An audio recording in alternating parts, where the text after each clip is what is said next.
Fourth views, चौथा विचार, बाकी ठीक है। लोकसभा चुनाव की रणनीति हर दल बिछाने लगे हैं। बिहार की राजनीति में यदि बात करें तो भाजपा नीतीश कुमार से परेशान है और नीतीश कुमार को लोकसभा चुनाव 2024 में क्लीन बोल्ड करने के लिए अपनी रणनीति बना रही है। भाजपा की क्या होगी रणनीति? कौन ऐसे 4 प्रमुख रणनीति होगी बीजेपी की जिससे वो नीतीश कुमार से निपट सके, उनको क्लीन बोल्ड कर सके, अपनी सीटें पर्याप्त संख्या में हासिल कर सकें। हम इस वीडियो में इसी मुद्दे पर बात करेंगे और वे 4 फार्मूले हैं।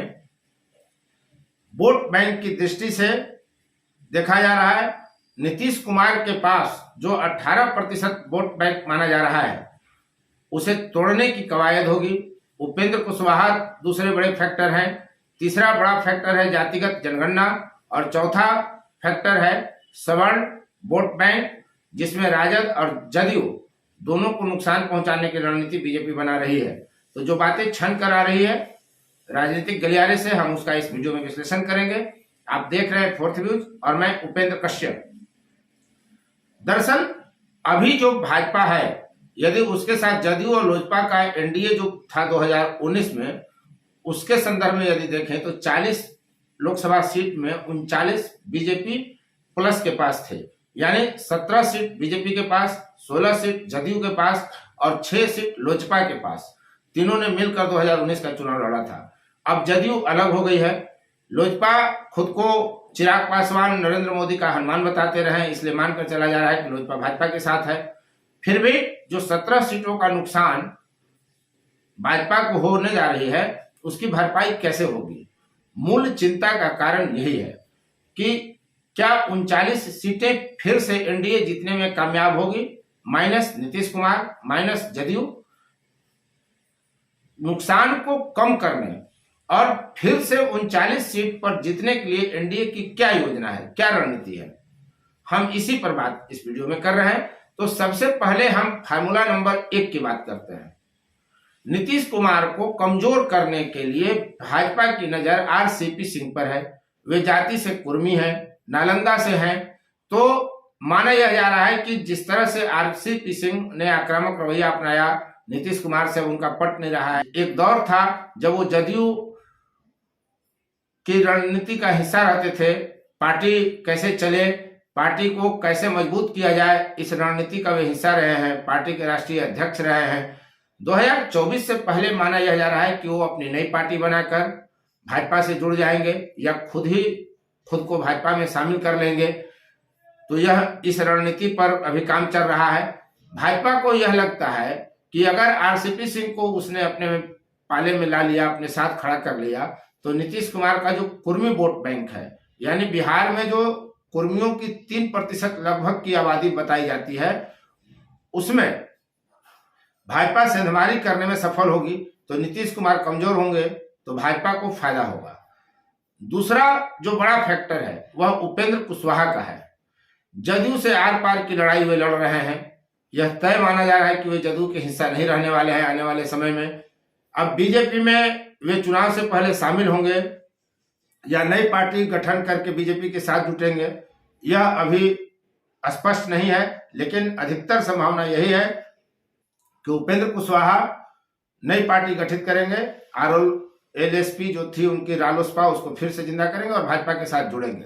रणनीति यह है कि भाजपा से जुड़ने या भाजपा में मिलने से पहले उपेंद्र कुशवाहा जदयू को काफी नुकसान पहुंचाए और इसी कोशिश में उपेंद्र कुशवाहा लगे हुए भी हैं। लगातार उनकी जिस तरह की बयानबाजियां आ रही हैं, उससे नीतीश की छवि और पार्टी के वोट बैंक पर भी आघात पहुंच रहा है और इससे इनकार नहीं किया जा सकता कि पार्टी को नुकसान कुछ न कुछ तो पहुंचेगा। तो उपेंद्र कुशवाहा को लेकर भाजपा की यह रणनीति है। तीसरा फार्मूला है जातिगत जनगणना। दरअसल बिहार में जातिगत जनगणना को महागठबंधन ने मुद्दा बनाया हुआ है। भाजपा इसके साथ नहीं थी। भाजपा के रहते हुए ही नीतीश कुमार ने जातिगत जनगणना करने का निर्णय लिया था, लेकिन अब इसे महागठबंधन अपने लिए तुरुप का इक्का साबित करना चाह रही है। वो गेम चेंजर इस योजना को बता रही है महागठबंधन कि इससे जो है जातीय जनगणना के कारण तमाम गैर सवर्ण जातियां जो है बिहार की, हुए उनके पाले में मजबूती से इकट्ठा होंगी। लेकिन भाजपा का कहना यह है कि चूंकि मात्र 204 जातियों का ही नाम इस लिस्ट में है जातिगत जनगणना में, इसमें उपजातियों को शामिल नहीं किया गया है। तो भाजपा की रणनीति यह है कि जो उपजातियां हैं बिहार में सैकड़ों की संख्या में, उन तक यह मैसेज पहुंचाया जाए, उन तक दिमाग में उनके यह बिठा दिया जाए कि जो महागठबंधन जातिगत जनगणना कर रही है वह उपजातियों के खिलाफ है।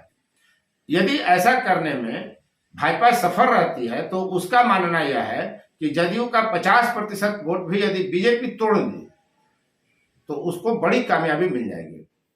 चौथा फार्मूला है सवर्ण वोट, तो साथ है ही भाजपा का, या मानकर चला जा रहा है, भाजपा भी मानती है कि सवर्ण वोट हमारे साथ है। पिछड़ा और अति पिछड़ा वोट को कैसे तोड़ा जाए ताकि माई समीकरण से जो होने वाला नुकसान है उसको कम किया जाए या उसको खत्म किया जाए। जदयू और राजद के कई नेताओं को बीजेपी अपने में शामिल करने जा रही है। यह बात छन करा रही है कि आने वाले लोकसभा चुनाव से पहले राजद और जदयू के कुछ नेताओं को पार्टी अपने में शामिल कर लेगी, लेकिन इतना से ही कुछ होने वाला नहीं है। उसकी मूल चिंता का विषय ही है पिछड़ा और अति पिछड़ा वोट बैंक। आपको पता है बिहार में पिछड़ा और अति पिछड़ा वोट बैंक लगभग 60% है। 1931 के बाद जातीयगत जनगणना तो हुआ नहीं, लेकिन माना यह जा रहा है कि बिहार में 15% मुस्लिम है, 15% अनुसूचित जाति और जनजाति हैं और 10% सवर्णों की आबादी है। यानी 40% में 3 ये तबका है, बाकी जो रेस्ट है वो पिछड़ा अति पिछड़ा 60% का है।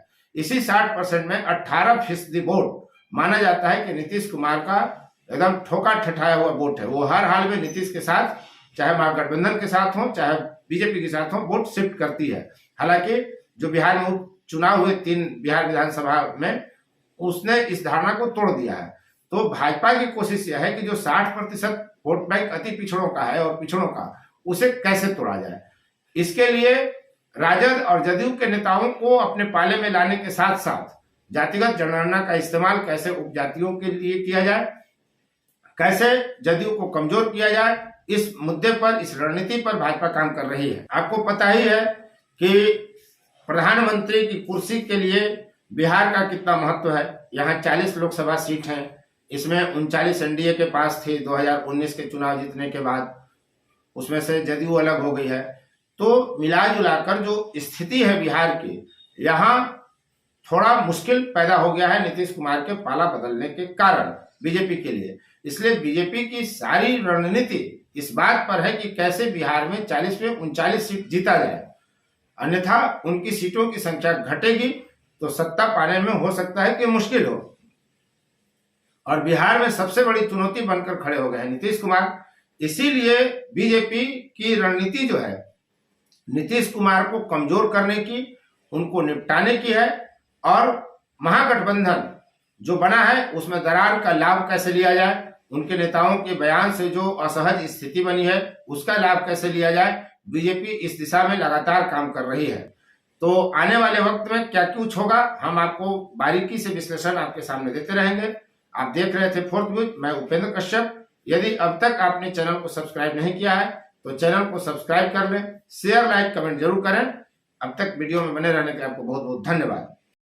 फोर्थ व्यूज, चौथा विचार।